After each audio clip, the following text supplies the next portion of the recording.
नमस्कार, जय हिंद दोस्तों। रिसेंटली हमें ये सुनने को मिलेगा कि इजराइल और गजा के बीच में जो शांति समझौता हुआ था, वो शांति समझौता शायद टूट सकता है।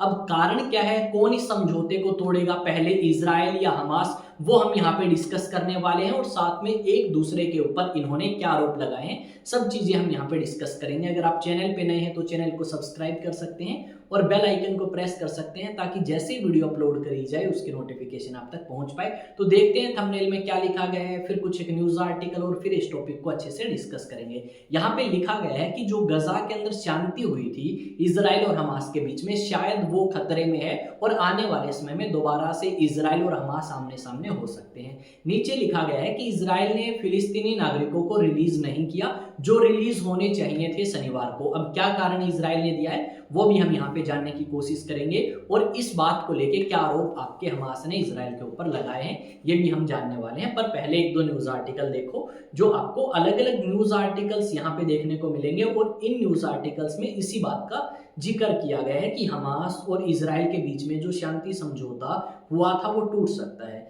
अब क्यों टूट सकता है वो हम यहाँ पे जानने की कोशिश करेंगे। रिसेंटली हमने देखा कि इजराइल जो है वो 600 से ज्यादा फिलिस्तीनी नागरिकों को रिलीज करने वाला था, क्योंकि आपके हमास ने इजरायली नागरिकों को रिलीज किया। अब जो शनिवार को इजरायली नागरिक रिलीज हुए हैं उनमें से 4 आपके डेड थे, या फिर कह सकते हो ऐसे इजरायली नागरिक थे जो आपके जिंदा नहीं थे। अब इसी चीज को लेके आप कह सकते हो इजराइल के अंदर काफी डिस्प्यूट हुआ, और वहां पे अलग अलग जगह पे हमें प्रोटेस्ट देखने को मिलेंगे, सरकार के खिलाफ भी और हमास के खिलाफ भी। यहाँ पे क्या हुआ, एक औरत जिसकी उम्र सिर्फ और सिर्फ 33 साल थी, उसके 2 बच्चे थे, एक की उम्र 4 साल और दूसरे की उम्र सिर्फ और सिर्फ 10 महीने। अब ये आरोप लगाए गए हैं हमास के ऊपर कि इस औरत को और इन बच्चों को जो है वो हमास के द्वारा मारा गया है।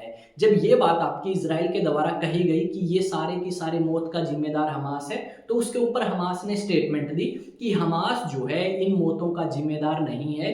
ये जितनी भी मौत हमारे पास हुई हैं वो सारी की सारी इजराइल की वजह से हुई हैं, क्योंकि इजराइल ने जब हमास के ऊपर अटैक किए उन्हीं दौरान आपके ये व्यक्ति जो हैं मारे गए, जो कि इजराइल के नागरिक हैं। और इजराइल अपनी गलती छुपाना चाहता है ताकि वो अपने लोगों को जवाब दे सके, इस करके उन्होंने हमास के ऊपर ब्लेम लगाना स्टार्ट कर दिया।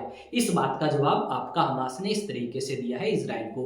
अब यहाँ पे साथ में इजराइल के द्वारा और भी स्टेटमेंट दी गई। इजराइल ने कहा कि जितने भी हमारे नागरिकों को रिलीज किया जा रहा है उनको पहले एक स्टेज पे लेके जा रहे हैं, क्राउड के बीच में, लोगों के बीच में, और साथ में उनकी वीडियो और फोटो जो है वो शूट करी जा रही है। उनको धक्के से, या आप कह सकते हो मजबूर करके, ये आपका शो करवाया जाता है कि वो इजरायली नागरिक आपके खुश हैं, और वो इजराइल के बारे में स्टेटमेंट दे रहे हैं कि उन्हें अटैक जो है हमास के ऊपर रोक देना चाहिए। यानी इजराइल के नागरिक इस तरीके की अपील करते हुए नजर आएंगे। साथ में आप देख सकते हो अलग अलग सोशल मीडिया प्लेटफॉर्म पे इस तरीके की तस्वीर जो है वो आपकी शेयर करी गई होंगी या आपने देखी होगी, जहां पे हम ये देख सकते हैं कि किस तरीके से इजरायली नागरिकों को हमास ने रिलीज किया, और रिलीज करने से पहले उन्हें एक स्टेज पे लेके गए लोगों के बीच में, और वहां पे वो क्या कर रहे हैं, आपके हमास जो लीडर्स हैं या हमास के आप कह सकते हो सोल्जर्स हैं, उन सोल्जर्स के इस तरीके से फोरहेड पे किस करते हुए नजर आएंगे। अब इजराइल का आरोप ये है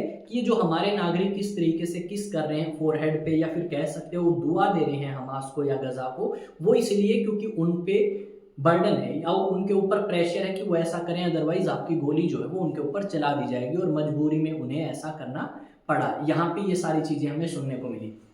इसके अलावा अगर हम बात करें तो इजराइल जो है उन्होंने क्या है, उन्होंने ये वादा किया था इजराइल हमास वॉर के अंदर जब शांति समझौता हुआ कि हम फलस्तीनी या फिलिस्तीनी नागरिकों को रिलीज करते रहेंगे। अब फिलिस्तीनी नागरिकों को रिलीज करने का वादा किया, पर आपके इजराइल ने समय पे फिलिस्तीनी नागरिकों को रिलीज नहीं किया, जबकि हमास ने रिलीज कर दिया था इजरायली नागरिकों को समय पे। साथ में आपके ये आरोप जो है इजराइल ने लगाए हैं कि आपके जितने भी हमारे कैदी रहे हैं जो 7 अक्टूबर 2023 को पकड़े थे हमास ने, उनके ऊपर काफी अत्याचार किया गया, और वो इस चीज के ऊपर विचार करेंगे कि किस तरीके से इस सीज फायर डील को आगे लेके जाना है। ये जो सीज फायर डील है या शांति समझौता आप कह सकते हो इजराइल और हमास के बीच में, ये करवाया था आपका इजिप्ट, कतर और यूएसए ने। अब हमास जो है वो चाहता है कि ये तीनों की तीनों कंट्रीज बीच में आए और इजराइल को बोले कि जो शांति समझौता हुआ था उसका पालन करें, और उसी के अनुसार सारे के सारे फिलिस्तीनी नागरिक जिनको रिलीज करना चाहिए था इस सीज फायर के अकॉर्डिंग, उन्हें रिलीज करे ताकि इस तरीके के डिस्प्यूट हमें ना देखने को मिले। पर यहाँ पे उम्मीद ये है कि इस तरीके के डिस्प्यूट अगर आप देखें इसराइल और हमास के बीच में, वो पहले भी आए हैं। एक बार हमास ने मना कर दिया था कि हम इजरायली नागरिकों को रिलीज नहीं करने वाले, उससे पहले इसराइल ने मना किया था। तो इस तरीके के डिस्प्यूट, इस तरीके के मोड हमें इस सीज फायर डील में देखने को मिले हैं। पर फाइनली आपका क्या होता है, फाइनली यही होता है कि दोनों जो साइड हैं वो मानने के लिए मजबूर होती हैं, चाहे वो आपका हमास हो चाहे आपका इजराइल हो। यहाँ पे डेफिनेटली हमें ये सुनने को मिलेगा कि 1 या 2 दिन बाद आपका इजराइल इन फिलिस्तीनी नागरिकों को रिलीज कर देगा और ये अपने घरों की तरफ जो है वो जा सकते हैं। यहाँ पे कुछ इमेज शेयर करी गई हैं। इस इमेज में वो औरत आपको नजर आएगी जो सिर्फ 33 साल की थी और अपने लड़के अपने बच्चे के साथ जो है इस इजराइल और हमास वॉर के अंदर मारी गई। यहाँ पे अगर बात करें तो 7 अक्टूबर 2023 को क्या हुआ था, हमास ने अटैक किया था इजराइल के ऊपर और यहाँ पे 1200 इजरायली नागरिक मारे गए और लगभग आपके 250 इजरायली नागरिकों को बंदी बनाया था हमास ने। और इसी के बाद आपकी इजराइल और हमास के बीच में जंग स्टार्ट हुई, जहाँ पे हमास का समर्थन करने के लिए हिजबुल्लाह, हूती, उसके अलावा अगर आप बात करें ईरान, ये सारी कंट्रीज आई थी, पर आराम आराम से सारी दूर होती गई। और गजा के अंदर एक तरीके से आप कह सकते हो सब कुछ नष्ट हो चुका है, यह सब कुछ जो है खत्म हो चुका है। वहाँ पे 90% से ज़्यादा बिल्डिंग्स तबाह हो चुकी हैं, कोई वाटर फैसिलिटी नहीं है, हेल्थ फैसिलिटी नहीं है, एजुकेशन फैसिलिटी नहीं है, कोई रोड एंड इंफ्रा जो है वो हमें नहीं मिलेगा।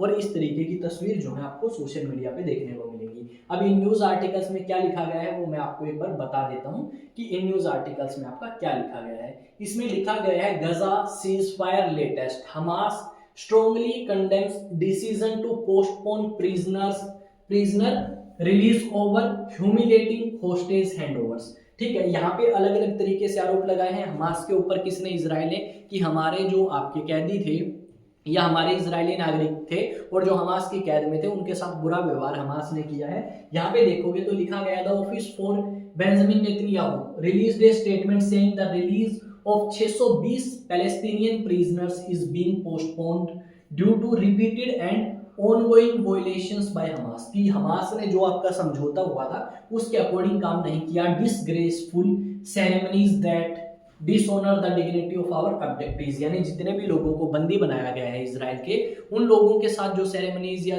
रिलीज करने से पहले प्रोसीजर किया गया है हमास के द्वारा, वो कहीं ना कहीं उन लोगों के मान सम्मान को नुकसान पहुंचाता है। इस करके हमने पोस्टपोन कर दिया है और अभी हम रिलीज नहीं करेंगे आपका, ये बात कही है इजराइल ने। अगर आप मुझे अलग अलग सोशल मीडिया प्लेटफॉर्म पे फॉलो करना चाहते हैं तो जाएं और जाके सर्च करें एग्जाम टॉक्स,